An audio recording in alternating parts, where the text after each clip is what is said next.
Assalamu alaikum. I am Varda Khalid and today we are going to study Epstein-Barr virus. Epstein-Barr virus belongs to gamma herpes virus subfamily of herpes viruses. Their genome is linear double-stranded DNA molecule. Its nucleocapsid is of size 100 nanometer with 162 number of capsomeres. It was first discovered as the causative agent of Burkitt's lymphoma. Coming towards its epidemiology, a large number of population, about 90 to 95% is infected with Epstein-Barr virus, and these people, although usually asymptomatic, will shed the virus from time to time throughout their life. The virus is spread by close contact. The infection is associated with socio-economic factors. The virus can also be spread by blood transfusion.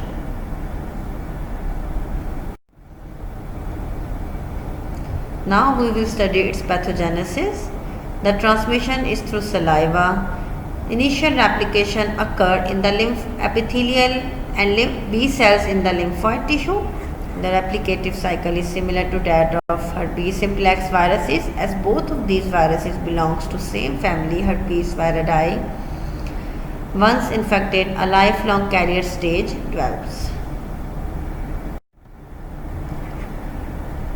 Now we will study the diseases associated with Epstein-Barr virus. These are infectious mononucleosis, Burkitt's lymphoma, nasopharyngeal carcinoma, lymphoproliferative disease and lymphoma in immunosuppressed patient, X-linked lymphoproliferative syndrome, chronic infectious mononucleosis, oral leukoplakia in AIDS patients, chronic intestinal pneumonitis in AIDS patient. Now we will study each of the diseases in detail. Infectious mononucleosis is the acute self-limiting lymphoproliferative disease resulting from primary infection with Epstein-Barr virus.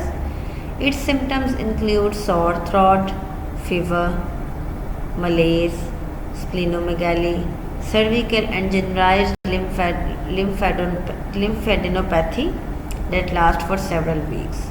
Its incubation period is of about 50 days.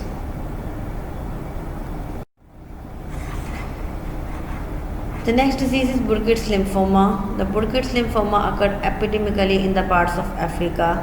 This is a tumor of jaw and face that affects the children of 3 to 14 years. The tumor cells show evidence of Epstein-Barr virus DNA, and the patients show a much higher titer and level of anti-Epstein-Barr virus antibodies than other members of the population. This is the indicative of the response of this virus toward the Burkitt's lymphoma disease. It responds favorably to chemotherapy.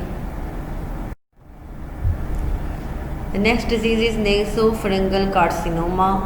Nasopharyngeal carcinoma is malignant tumor of epithelium of the nasopharynx. It is the commonest tumor in men and second commonest in women in China. Multiple copies of Epstein-Barr virus genome can be found in the cells of undifferentiated nasopharyngeal carcinoma. This is also indicative of the cancerogenic properties of these viruses, or you can say it's oncogenic properties of these viruses. Patients with nasopharyngeal carcinoma have high titers of antibody against various Epstein-Barr virus antigen. Prognosis is poor due to the late presentation of nasopharyngeal carcinoma. The next disease is lymphoproliferative disease and lymphoma in the immunocompressed patients. The virus will reactive in few cases of immunocompromised patients. The lymphoproliferative lesions occur and lymphoma may develop. These lesions tend to extranodal and unusual sites such as GIT or the CNS. In transplant recipients, Epstein-Barr virus is associated with development of lymphoma and lymphoproliferative diseases. Next disease is X-linked lymphoproliferative syndrome. This condition usually occurred exclusively in the males who had inherited a defective gene in their X chromosome. The next disease is chronic infectious mononucleosis.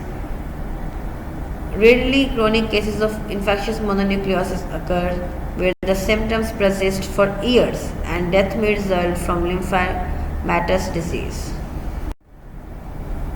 The next disease is oral hairy leukoplakia. It is an opportunistic infection of the HIV infected patients.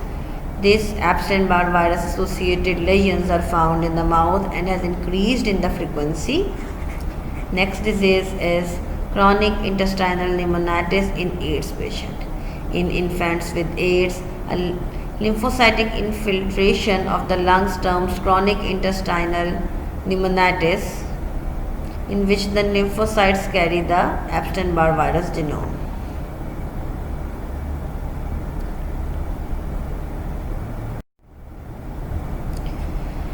This picture represents the oral hairy leukoplakia in the HIV patients on the lateral sides of the tongue.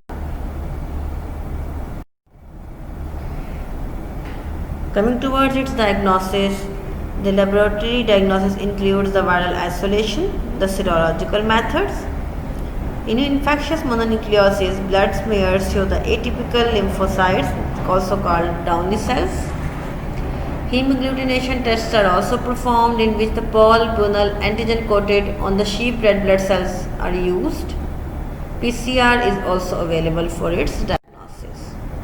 Coming towards its vaccination, a vaccine against Epstein-Barr virus which prevents primary Epstein-Barr viral infection should be able to control both Burette lymphoma and nasopharyngeal carcinoma. Such a vaccine must be given early in life. Vaccine would also be useful in seronegative organ transplant recipients. Thank you.